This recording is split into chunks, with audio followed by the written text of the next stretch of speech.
Morning, everyone. I just woke up and my mouth feels kind of yucky.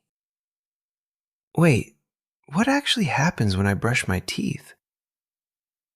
When you brush your teeth, something super cool happens. Inside your mouth, there are tiny bacteria that love to eat the sugar left on your teeth. They make acid that can hurt your teeth and make them feel yucky.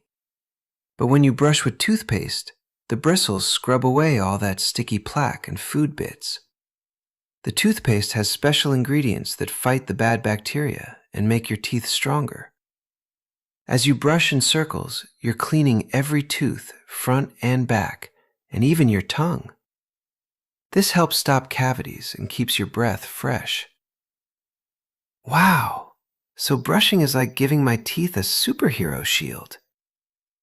Even if you forget sometimes, that's okay. Just try again next time. You don't have to be perfect.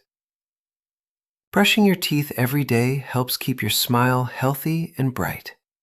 You've got this.